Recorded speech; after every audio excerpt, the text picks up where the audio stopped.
You're listening to KNON 89.3 FM in Dallas, the voice of the people, voted best radio station for music 2 years in a row by the Dallas Observer. Did you know that KNON podcasts all of its local talk shows? KNON has local talk, each show covering your community in its own unique way. So if you missed one of our great morning talk shows, you can go back and listen to it online. We keep the shows for 2 months so you can hear everything you have been missing out on. Visit KNON.org for more information about the KNON Morning Talk Shows podcast. Also available on iTunes.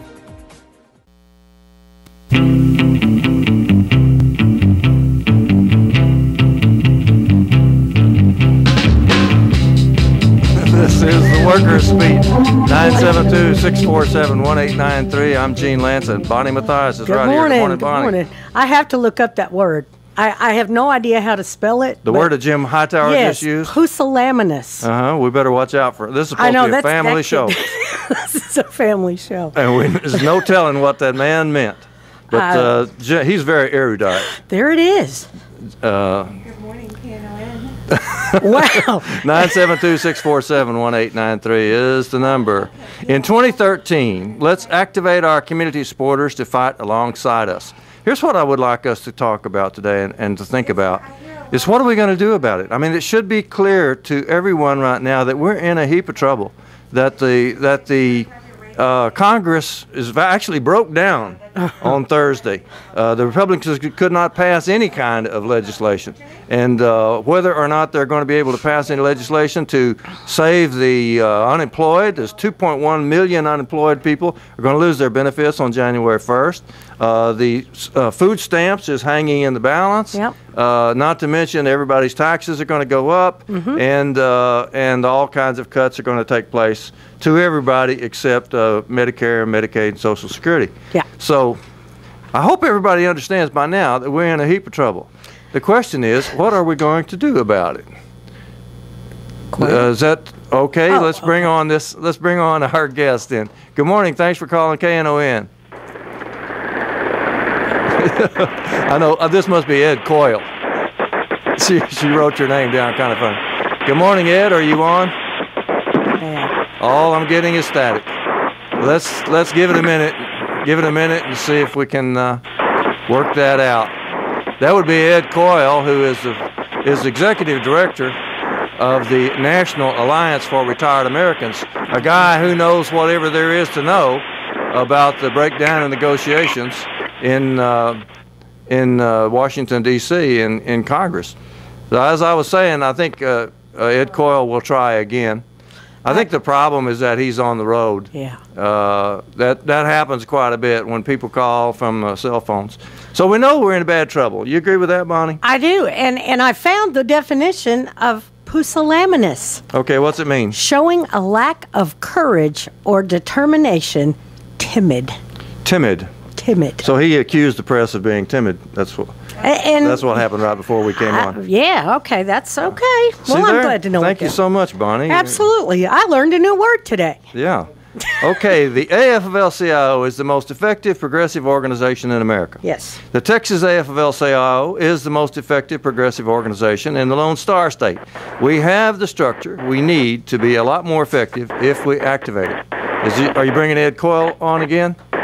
All we're getting, Ed, is static. I can hear you now. Okay, now we got you, Ed. Good. This is Ed Coyle. I have about 15 minutes, and then I'm going to lose you, I know, because I'll be in a tunnel. Okay, well, go ahead, Ed. Okay. Tell us what's the situation in Washington. Well, who knows? The speaker abruptly, obviously left town, leaving everybody, including his own Republican caucus, up in the air about what the next steps were going to be. I think his characterization, and frankly, House Republicans' characterization that the president hasn't been willing to deal on this is just totally untrue. The president has compromised significantly. It's the speaker and his in the House conference who've not been willing to move. So, we actually disagree with some of the things that the president has proposed or that Democratic leader Pelosi has proposed, which we commented on publicly yesterday with regards to the chain CPI. But lost him again. The chain. Ed Coyle was just about to talk about the chain to CPI, which I'll explain that. what they want to do is cut the amount of a raise that Social Security recipients get. The Social Security recipients get a small raise at the end of every year, and they want to cut that. They want to substitute the consumer price index that they're using now. They want to put in another consumer price index, which, by the way, Bonnie, will cut your wages too, because you get a little cost of a living allowance in your union contract. Right. So there'll be everybody that gets a little cost of a living allowance would get less if they substitute what they're now calling the chained consumer price index. It's kind of a silly thing, but the main thing that the Alliance for Retired Americans dislikes about it is the fact that they're even talking about Social Security. Right. Because that's got nothing to do with the deficit. They're supposed to be doing deficit negotiations. Right. So how come the president brought up the Social Security allowances? And it's about that raise. Mm-hmm. A friend of mine said she's going to get like $3. Is that all? $3? The people that get Social Security get a small raise at the end of every year, but at the same time, medical costs go up so much that they take their Medicare out of their Social Security, and they end up getting almost nothing or nothing. It's crazy. I don't know if it's quite that bad this coming year, but 2 years ago, there was no Social Security raise at all because inflation, they said that there wasn't enough inflation to give anybody a raise. Well, anyway, that's where we are. As Brother Coyle was just telling us, that the Speaker of the House, who's a Republican, left Washington, and nobody knows when he's coming back or exactly what's going to happen next. But Bonnie, I believe what's got to happen now, since he cannot pass anything through the House, right? I think they're going to have to take some kind of a Democratic Party proposal and vote on that, and try to get a few Democrats to vote with them in the House. Yeah. And so that's why President Obama made a new proposal that's a very, very minimum proposal. It would stop the tax cuts for the rich, mm-hmm. and it would take care of the unemployment extension, and that's about all.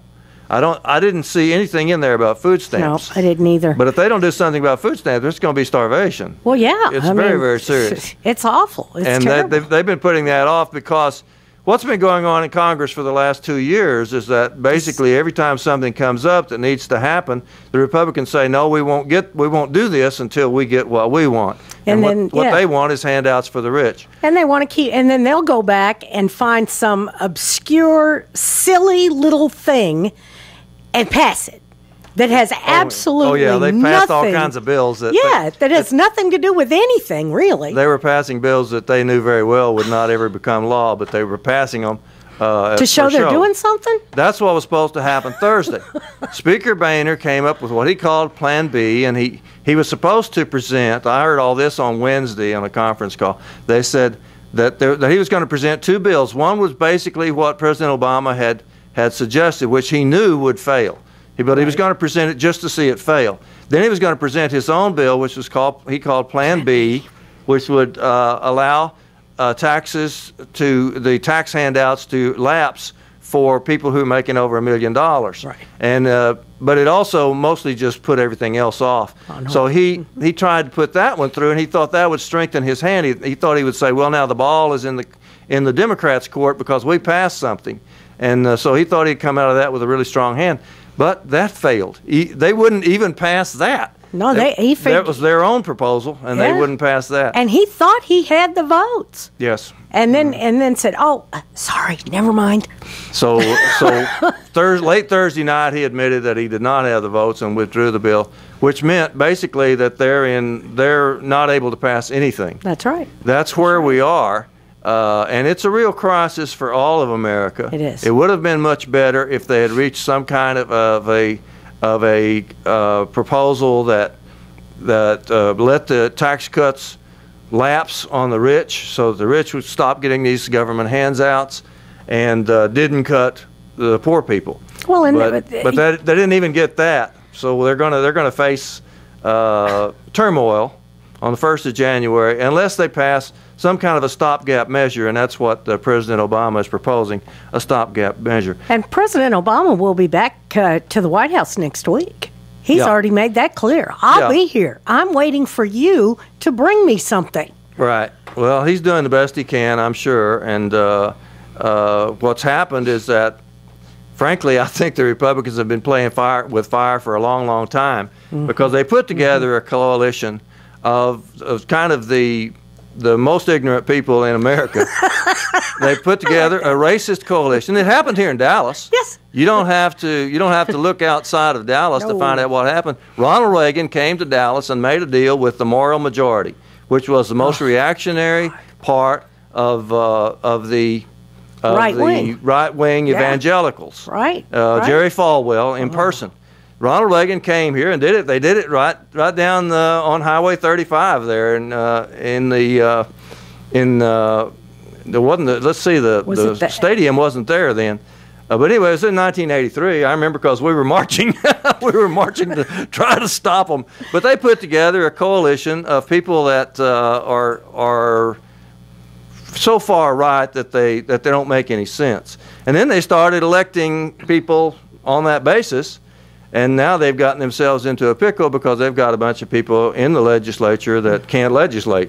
And wasn't that the year before? And put the country into gridlock. And was that the year before or the year of the Republican National Convention that was here in Dallas? Yeah, well, that happened here in Dallas, too. Yeah. And we were marching for that, too, I'm sure. Yeah, it was awesome. I know. Anyway, they got themselves into this pickle by courting people that are not responsible. And now they've got a bunch of irresponsible people in the Congress and throughout the country, in governorships and throughout the country. Right. What they would have liked to have done was just keep people on their program, which is the program of the very, very wealthy people, the finance capital. But now they can't even count on them. And they've gotten themselves into a situation where they just can't govern, can't do anything. But that's not our problem. Here's our problem here on KNON this morning on the Workers' Beat. Our problem is, what are you going to do about it? 972-647-1893. What are you going to do about it? Here's my suggestion.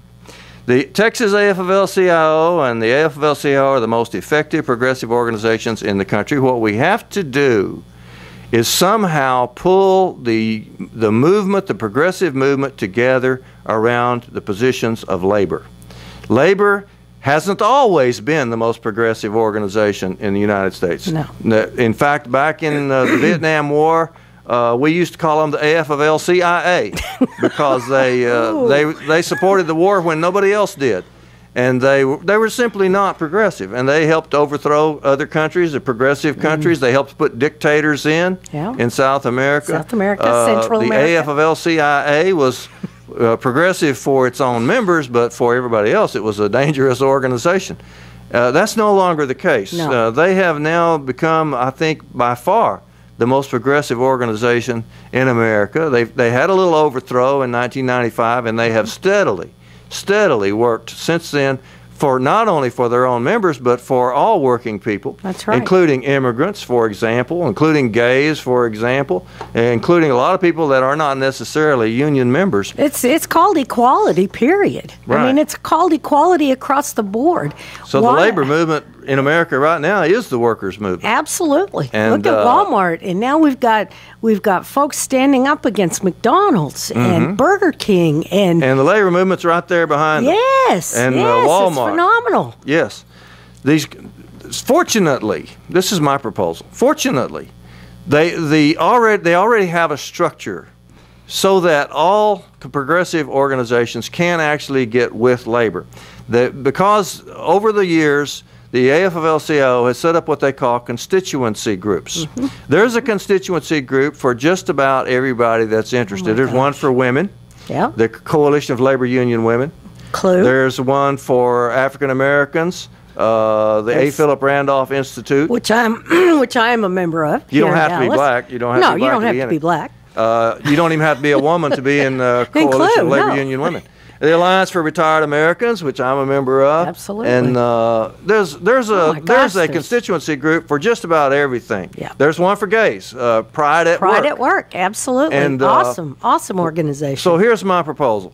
I say we get all these constituency groups actually functioning. They're not all functioning in every part of the country, and not even in Dallas, although we have some really good ones. Yes. And get them to meet all at the same time around the labor movement, like a day or two after the Labor Council meets. The Labor Council meets on the third Thursdays, and I'm proposing that we make our constituency meeting will be the Monday after that. And that all the constituency groups meet together and then break up into their different groups, you know. So the A. Philip Randolph could meet over in one corner or one room, you know, and the Clue could meet over in one room or one other. But anyway, the point is to pull all the constituency groups into Labor's program. That's right. The way we're doing it now, we sometimes have constituency groups, but they just tend to go off and do their own thing. They're not really coordinating with each other or with the labor movement. Right. So this is my proposal, is to try to get people to do that. That's just my thinking. What's your thinking? 972-647-1893. What are you going to do about the big crisis that is upon us right this minute? Right now. And an easy way to define this crisis, instead of getting into change CPI and food stamps and legislation and all that, it's easy to see what's going on. The very, very rich are piling up the money, and they're taking it from the very, very poor and everybody else. That's right. Where the middle, so what they call the middle class, the middle income people are losing out, practically disappearing. They're falling backwards into poverty. Poverty is at record levels and increasing. Unemployment's at record levels. It's not increasing though. That's one good thing that's going on. We're not losing in every regard. Actually, we won the elections just passed. We did. Now we just have to keep reminding folks that we did win.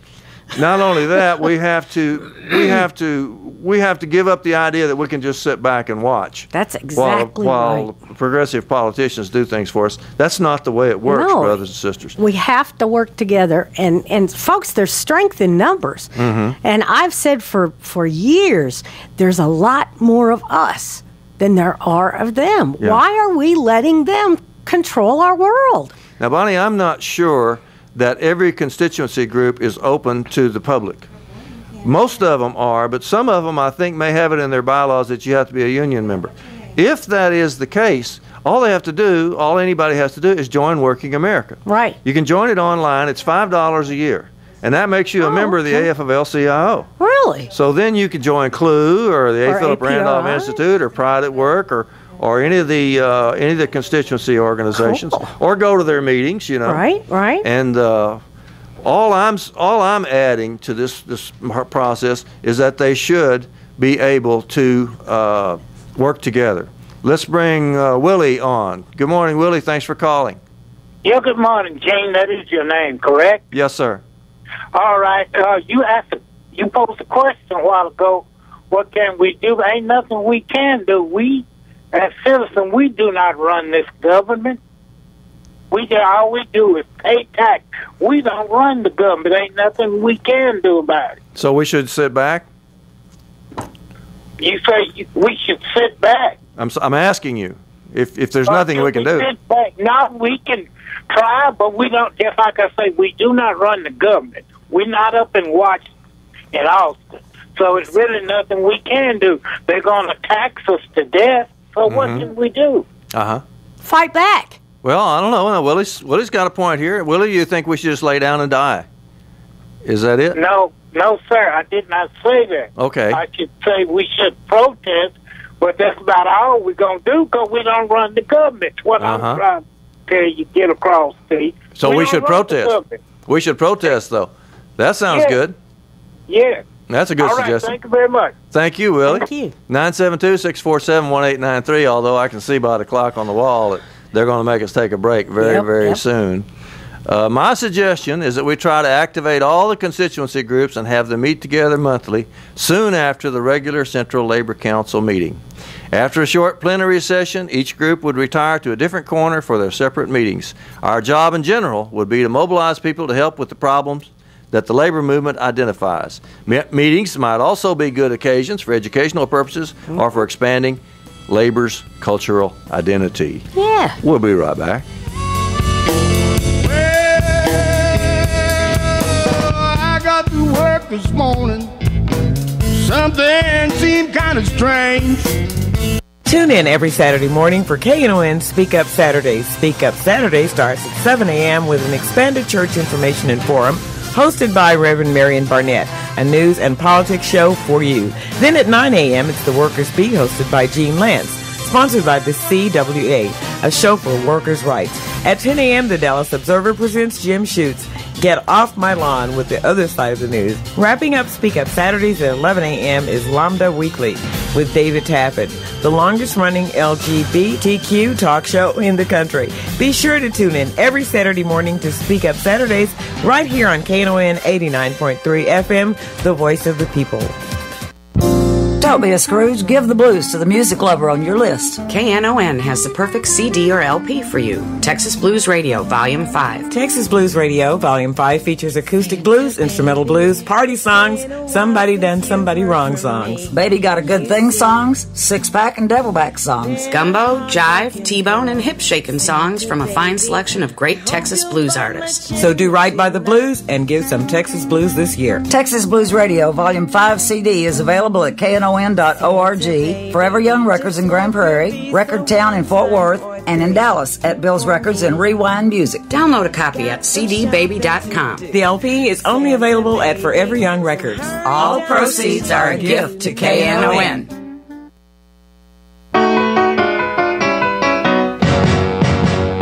Blue Monday. I hate Blue Monday. I like Saturday, though. 972-647-1893. We never get far enough in that song to where he starts talking about how much he likes Saturday. That's right. That's right. He goes through the week there, and he says, Saturday morning, all my tiredness has gone away. That's right. Isn't it amazing? Wake up Saturday morning, we're so refreshed. Yeah, I love that song, and I love Fats Domino. Me too. We got good news on the unemployment front here in Texas. Yay! Unemployment went down to 6.2%. Dallas unemployment listed in the paper was 5.8%. In Fort Worth, it was 5.6%. Texas as a whole is 6.2%, and national is still 7.8. I think it's 7.7. 7.7. Okay. Now, before we start celebrating, let's realize that's still 150% of what it ought to be. Right. Because normal unemployment, what they used to call structural unemployment, which is just people changing jobs and moving around, is 4%. Yeah, so that's 4% is what is what we're shooting for, and the fact that we got down to 6.2% in Texas is better than having a sharp stick put in your eye. This is true, but it's still 150% of what it ought to be. And folks, don't let the rhetoric fool you. They keep talking about how many jobs they're adding in Texas. They are mostly service industry jobs. They're mostly low-income jobs. That's right. They're low-income Texas jobs. holds the record for the most people on minimum wage. Yeah, and the most people that are uninsured. And there was some striptease artists in the paper that said that they were suing because they weren't getting anything. They weren't getting paid at all. Oh, dancing for tips. Yeah, they were dancing for tips, and then they had to give their tips back to the disc jockey and the company and stuff like that. So they were suing for that. Damn. So there's stuff like that going on, America. When we say we got more jobs than we used to have, you ought to ask, what kind of jobs? That's right. Because these companies come in and they say, give us a $10 million tax abatement and we'll provide 200 jobs. And nobody ever says what kind of jobs. Yeah. They just say, 200 jobs. Yeah, 200 jump right jobs. on that. Nah, they don't tell you that those are $7.50 an hour jobs. Yeah, you have to have two of them to even feed your kids. So what kind of jobs is a very pertinent question. Absolutely. And an important one. It's the question we need to be asking Governor Perry. Yeah, what's the EPI stand for? Economic Policy Institute? Yes. Okay, the Economic Policy Institute says that in the coming year, in 2013, 13.1% of all workers will be unemployed at some point. Jeez. So they keep track not only of what the unemployment rate is at a given time, but how many people are going to be unemployed during the year. And it's way over 10%. Yeah. It's 13.1%. You got a 1 in 8 chance of being unemployed over the coming year at some point. So, and they're drying up the unemployment benefits. Some states have actually even lowered the original 26 weeks. There are places where they don't believe that poor people should exist. And of course, Governor Perry is going to try to do drug testing for anybody that gets unemployment, which will cost more than it's worth. Of course. And but it's part of an ideological attack against... Part of an idiot attack? Is that what you said? Yeah, an ideological attack against poor people, which is going on all over the country. And it is. Since that's us, since we're basically talking about working people, the question that we're posing to everyone is, what are you going to do about it? New data show that 14.9% of the workforce was unemployed at some point in 2011, and in 2012 it was 14.1 or something like that. Wow. So it's much higher than the unemployment rate. That's people that are going to be unemployed at some time during the year. Right, they get laid off, or maybe the company closes, or, maybe they get fired for whatever reason. Let's hope not, but it happens. Yeah. It happens. I was shopping at Target this last week, and at one of the Targets that I went to, they were missing 6 iPods out of stock. The computer says they got stick. The guy told me somebody gets fired every night. Somebody gets fired every night? Every night. At Target? At Target. Is that in just the one store? I guess. I mean, I would assume.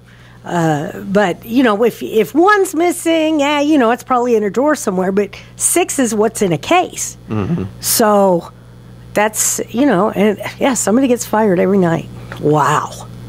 Well, that's part of the unemployment crisis in general, is that even if you have a job, you're just hanging on by your fingernails because they can get rid of you. They know that there's other people standing at the door just dying to give it a try. And that's why they can work all these people part-time like they do at Walmart, and keep them just in holy terror that they're not going to make enough hours that week to feed their kids. And this is going on all over America, and it's an outright attack against working people. It's been going on since 1980. It's been going on in a very clear sense since 1980, but it's never been as clear as it is right now. That's right. When you actually have proposals in Congress, dueling proposals, one of which says, let's raise the taxes, or let's stop giving tax handouts to the rich people, and the other one says, let's give tax handouts to the rich people while cutting everybody else. Those are the two proposals in general. Mm-hmm. I know that there's ins and outs, and you can get all confused about it. But in general, one side, President Obama's side, says no more tax handouts for the wealthy, and the other side says yes, more tax handouts for the wealthy and cuts for everybody else. And those are the dueling proposals in Washington before the total breakdown that occurred on Thursday and left them just not doing anything. We'll see if they manage to pick up right after Christmas and do anything at all. I have a proposal. What are you going to do about it? Here's my proposal. Buy advertising. If you can find the money to buy advertising, that would help a little bit, wouldn't it? Sure. I've been talking to a company that sells billboards on the highway. Yeah, and for $1,000 you can get an advertisement for a week. Really? So I told them, okay, if I can grab $1,000 together, here's my advertisement. I want them to say no austerity. Call Congress, and then give my website, which is labordallas.org. And then on labordallas.org, I'll put more of an explanation. Right. Like why'd I call it austerity instead of calling it what everybody else calls it, which is as big. They call it the fiscal cliff. Let's face it. Which is very, very, very misleading. It's not a cliff. It's if anything, it's more of a slope. Yeah. All of this stuff is not. The world is not going to come to an end on January the 1st. No. But if they don't get some kind of a deal between now and then, they are really going to have to patch things up after January the 1st. In other words, it's really true that almost everybody's taxes are going to go up, and that there'll be across-the-board cuts in all the budgets of everything, including military spending. Including the military. And a lot of progressive people say, well, what's so bad about that? We've been saying cut the military for a long, long time. So we spend way too much money on the military. Way too much money.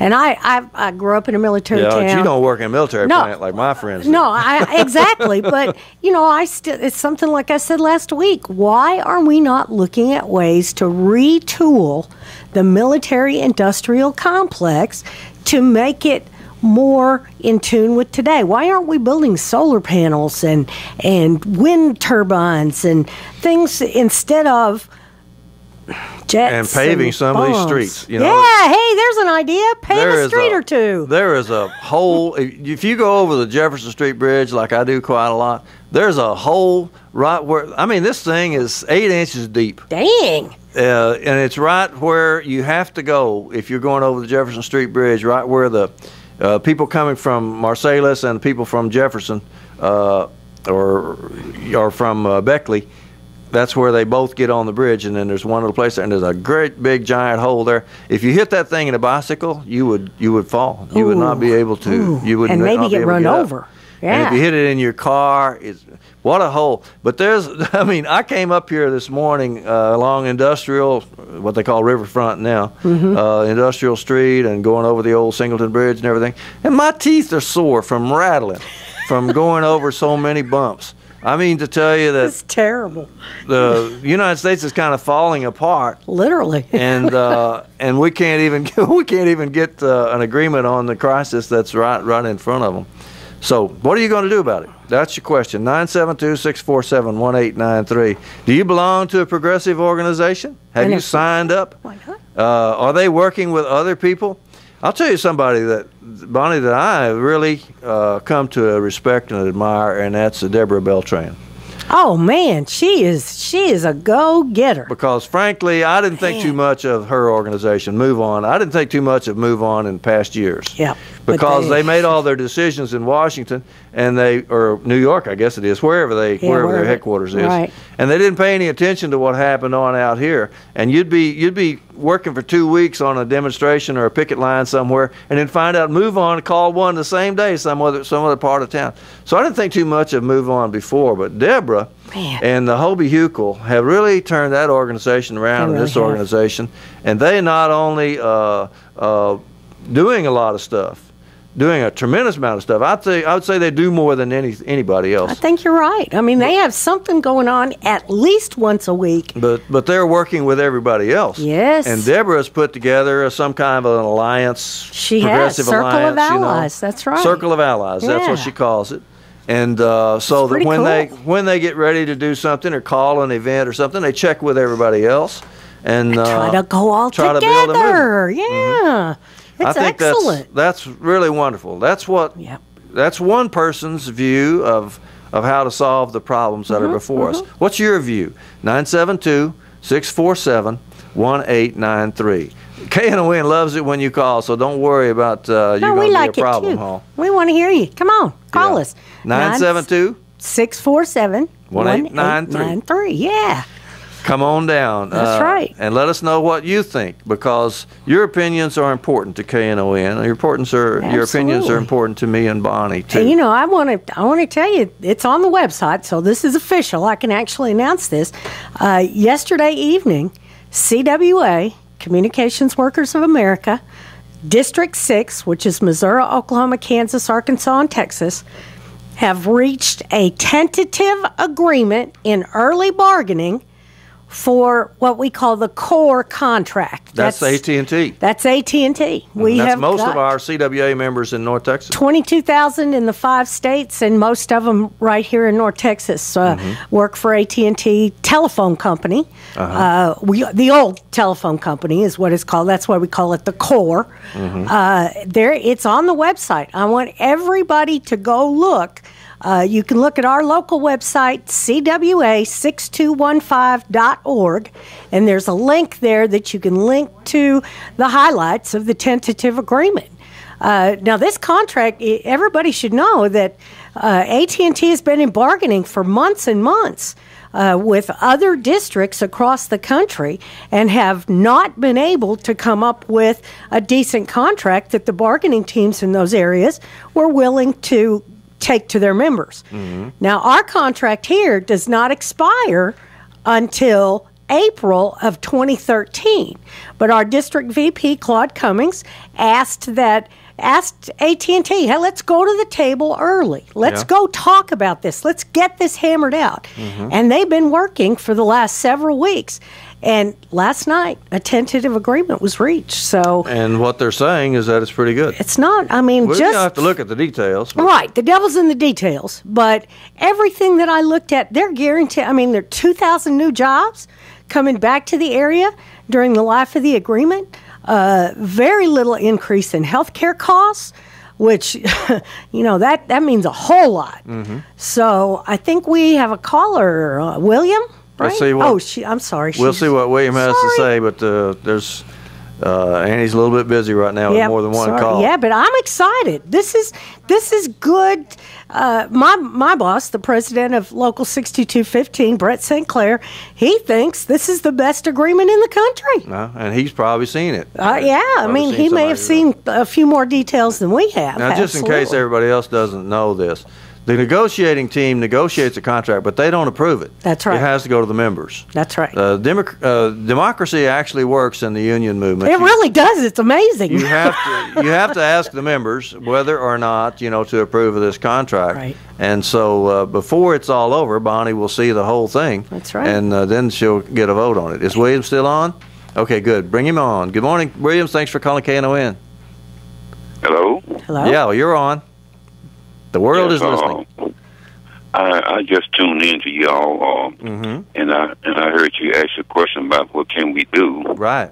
My suggestion is, politicians, they should be changed like you change baby diapers. You need to get them out of the office, put somebody in there with some sense. They get smelly if you leave them there too long. Right. And that is about the best thing we can do with those politicians up there, because they're not going to change. We outnumber them for the American people. That's right. And we need to cast our vote and get them out of there. There you go.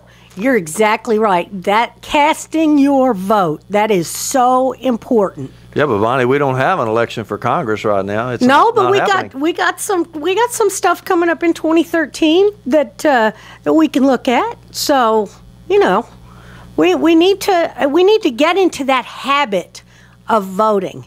The habit of voting. Yeah, well, that's important, but there's more stuff going on too. There is. Okay, William, got anything else for us? No, that was my suggestions. I appreciate it so much. William. Thanks for calling KNON. Let's go to Ryan now. Good morning, Ryan. Thanks for calling. Did we lose him? He's not there. Well, Ryan, call us again.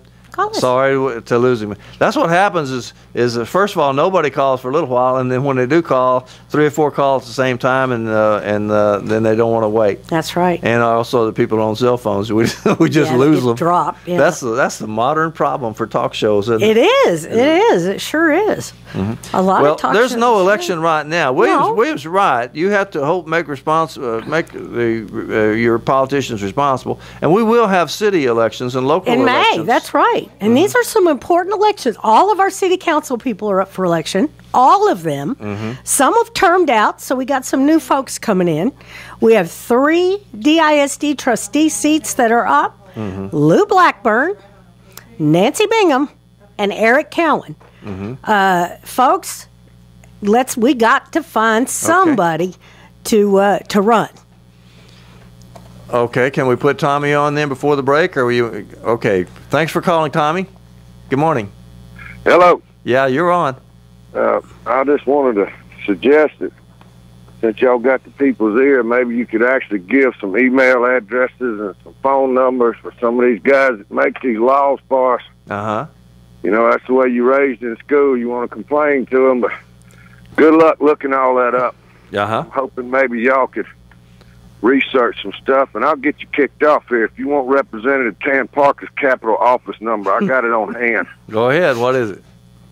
It's 512-463-0688. And if you want a subject to give to the people, these new smart AMS meters are very unhealthy for folks, particularly kids, pregnant women, anybody that's already been exposed to cellular genealogy, any type of cancer, and old people with dementia. Okay. These AMS smart meters go off every 6 seconds. They got 3 antennas on them, and they're capable of 2 to 25 miles. They keep comparing them to cell phones and laptops and routers in your house. Those things got 1,000 feet limit on them. Your cell phone got a 2 mile to 5 mile limit on it. These AMS meters repeat every 6 seconds. And they're dangerous. And they are very dangerous. All you got to do is look up Stop Smart Meters in Texas. California's been battling for 7 years just to get an opt-out. CoServe and Encore will not give us an option to opt out. the Texas PCU, Public Utilities Commission, just decided this past Friday or last week that they were going to give us a chance to opt out. But then they start talking about we're going to just tell them not to turn on the repeater signal. And how are you going to know if that signal's on or not, right? Amen, sister. We want our analog meters back. We don't want no personal relationship with the power company. Thank you very much. Get out of my bedroom, my kitchen, and my living room. These things come up in your house and ricochet off these talking refrigerators they're selling to everybody off of metal objects, and you get repeatedly exposed to the same repeater signal. There are no studies at all on the power company or the FCC. The World Health Organization will not take a stand on this. Okay. Do you want to give that phone number again, brother? 512-463-0688. Okay. I think that Stan Parker's office has told me and a few others that CoServe has promised to give us an opt-out. They're the biggest cooperative in the country. Okay. I think we're going to have to take a break, are we not? Okay, we're going, right, going to break now. Thank you very much. Thanks Appreciate so much. It. Stan Parker's. I don't...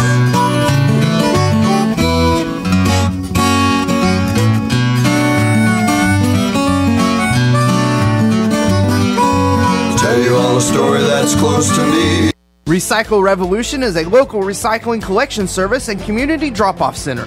They collect and accept all traditional recyclables including paper, plastic, aluminum, cardboard, and glass, as well as materials like TVs, computers, lamps, light bulbs, batteries, ballast, and styrofoam.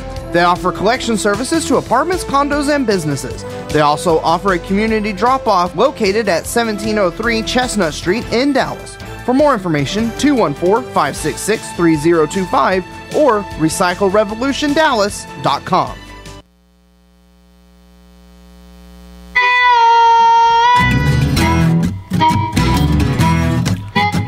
I wake up in the morning at 4:45. We're back on the Workers Beat. The number is 972-647-1893. We've had a couple of suggestions. What are you going to do about it? One guy said protest. Another guy said call Congress and hold their feet to the fire. Those are good suggestions, Absolutely. I think. My suggestion was that we get the progressive organizations organized around labor. Yep. And also we pointed out how well Move On is doing on getting different groups together. And that's not very hard to join Move On. In fact, it's kind of hard not to join Move On, because if they ever get your name, they're gonna be after you. And it's great. MoveOn.org. MoveOn.org. Is their place. And the local lady here is Deborah Beltran, and she is just phenomenal. She is doing just a great job. Man, she's done a great job. Now, my organization is Jobs with Justice. You guys do great. And we have a website. It's labordallas.org. Our idea, of course, is to try to involve labor. Right. We believe that not only is labor the most progressive organization in America, but also it's the strongest. It's the biggest. It's got the most money. It's got places where you can meet. That's I know back when I was just a church activist, and community activist, we were always trying to find somebody that would put up with us and let us meet. Let us meet. We ended up meeting in living rooms all the time, or maybe church basements. Churches, yeah. Church basements. Quite often. That's how I met Charles Stovall, as a matter of fact. I was always begging for some place to meet, and we had known each other for quite a few years. And he was at Munger Place at the time, and he said, I don't mind y'all using our fellowship hall. It's great, but wouldn't it be nice if some of our community leaders would come to church? Yeah. Well, shamed me right into it. Been going to church ever since. Good for you. But it was hard to find a place to meet back in the days when labor was so isolated and insulated. Right.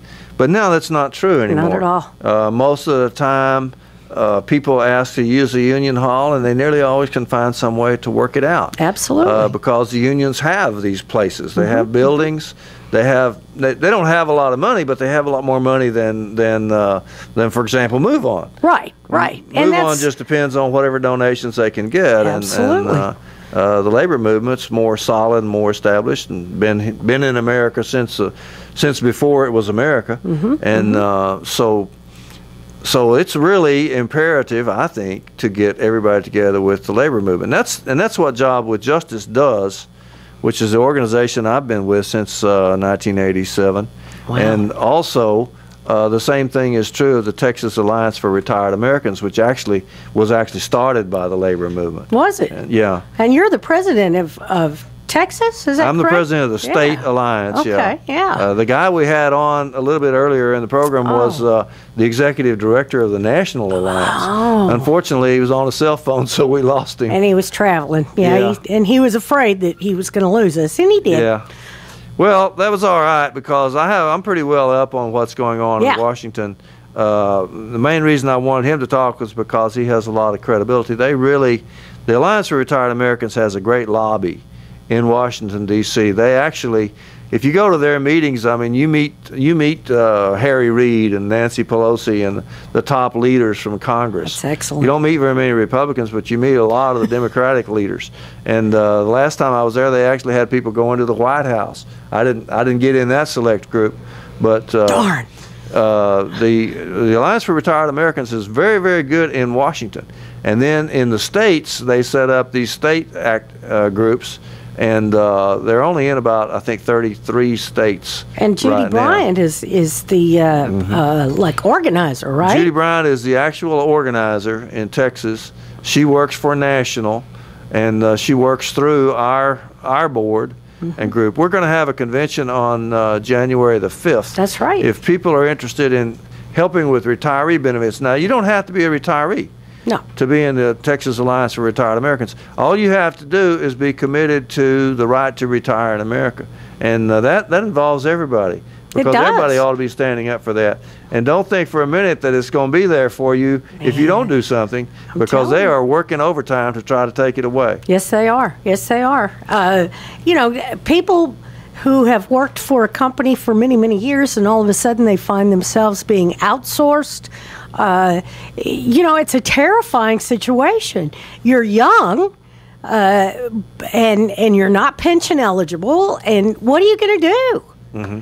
It's very frightening, and it's important that we look at the Alliance for Retired Americans, because they're the ones that are fighting to make sure that they're not the last generation to be able to retire. Good point. 972-647-1893. The question is, what are you going to do? What can you do, or what can we do? And I'm hoping people are not sitting out there thinking about pie in the sky. No. I hope they're not sitting out there thinking, well, all we have to do is get together.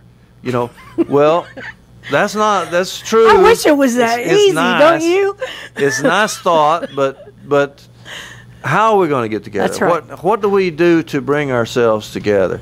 And my idea that I gave at the first of the program is that we try to organize all around the labor movement with the constituency groups that are already part of the labor movement, like the women's movement, CLU, and A. Philip Randolph. The LACLA is a very good organization. The Labor Council for Latin American Advancement.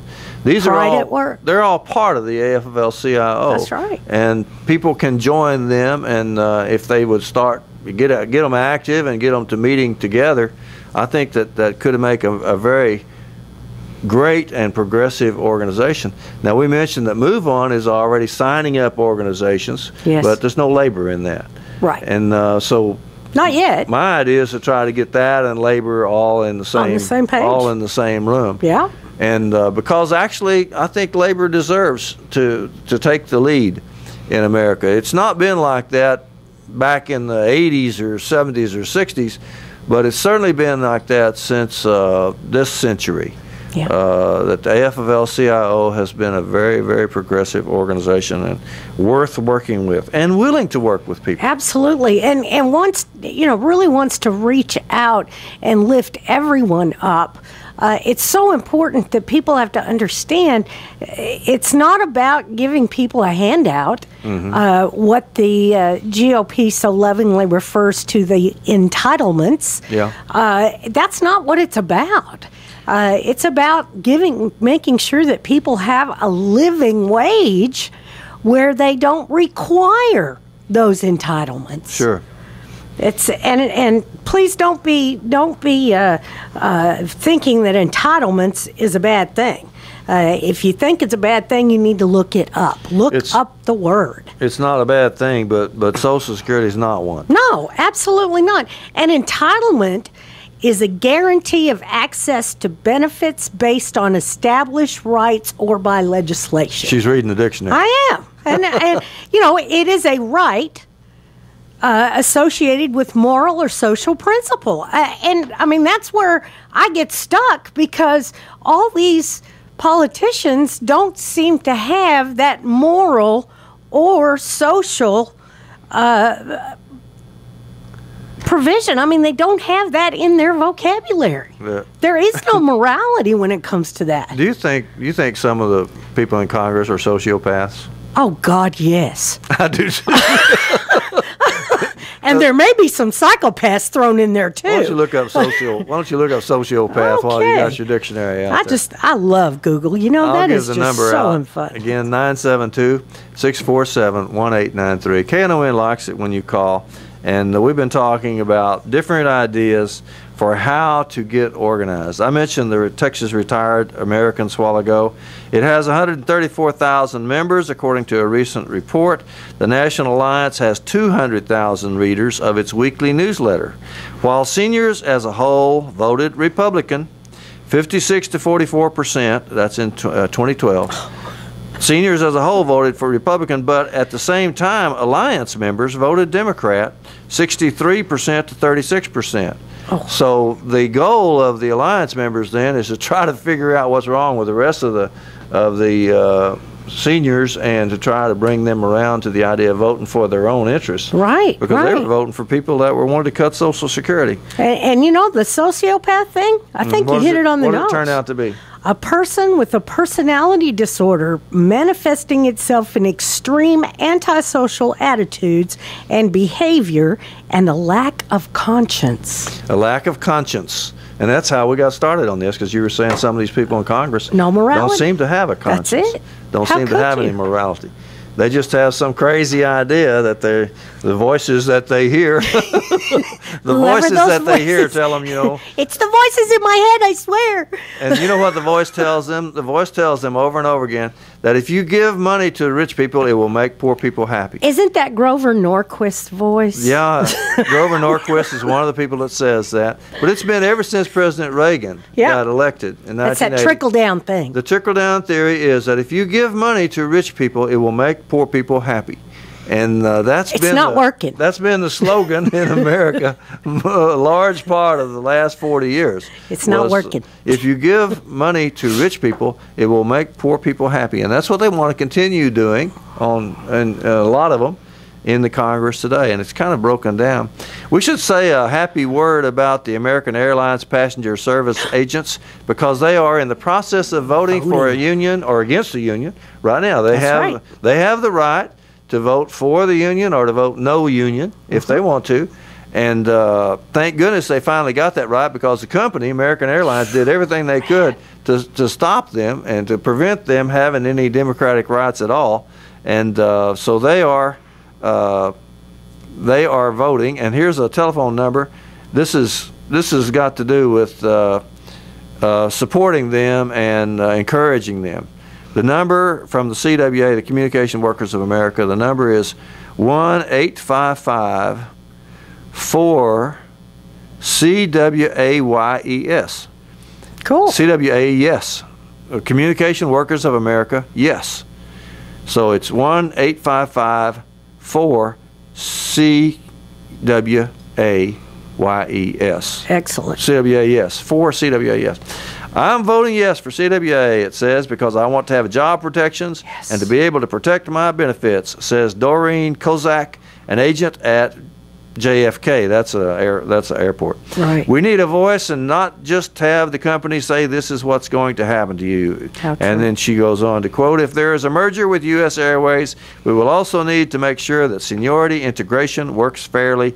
And the best way to do that is to have Communication Workers of America representation. That's right. The National Mediation Board Election began December the 4th with voting underway through January the 15th.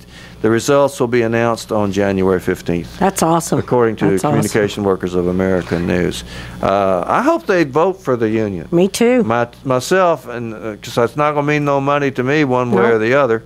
But I know they're not going to get represented if they don't get together, because the boss don't listen when one man talks, but he has to listen when the union squawks. That's right. I like that. That's good. That's I like the that. general rule.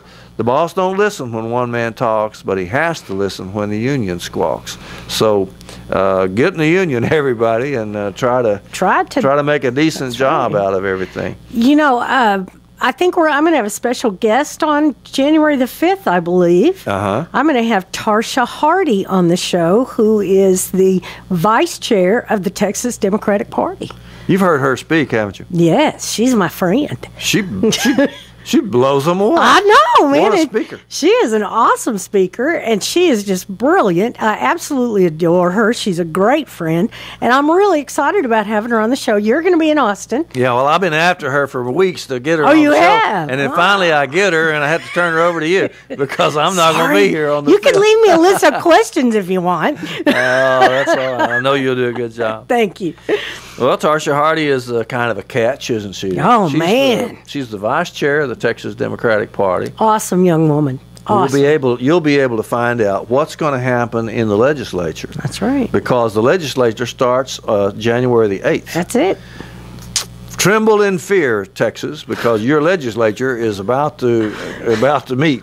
Man, they already have filed all kinds of bills, and they're not a good one in them. Oh, every one of them is something bad. Yeah, we got one crazy guy now. He wants to have an armed everyone in the school, teachers, janitors, principals, administrators. Everybody is going to be armed. More guns. Yeah, more guns. That's a great idea, right? I'm surprised they didn't say that the elementary students had to be packing heat too. Well, you know what the number one selling that's the first item? thing I expected. They're going to come out and say that elementary students should have the right to bear arms. Well, you know what the number one item is selling hot right now? The hot item? No, what? A bulletproof backpack. Bulletproof backpack for kids to go wear to school. Oh my heavens! That's scary. Yeah. That's scary. And who do you think? And the NRA, their comments yesterday about what? I mean, he's the one that thinks that everybody in the school should be packing. Yeah. So we got people like that in Texas, and almost everything that they propose is something that's going to hurt working people.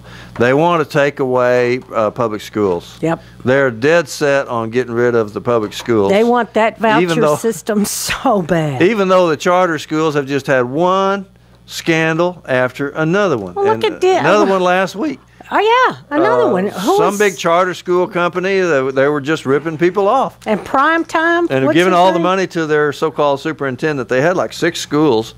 And oh, yeah, the guy was taking all the money. Yeah, I know. He was just robbing them, just robbing people. And what's the name of the school for Deion Sanders? Is that his name? Prime Time? Is that him? I don't know. I don't know, football player. He's got a school here. Well, now I think they've either lost their accreditation or they're going to. UIL has kicked them out because of recruiting violations. Now, really, folks, is this what you want for your children? Do you want to teach them how to cheat? I thought we were supposed to teach our kids to be good, moral, upstanding individuals. They're going to bring up vouchers again this time. Oh, yeah. They're very likely to push it through. It might be like the state of Michigan, where the Republicans were losing. They lost the election, and so they decided, well, we better do all the damage we can, and so they passed a bunch of anti-worker stuff. Bonnie and I have to go. We'll be back next week. Thank you very much for listening. Thank you so much. Where's Jim?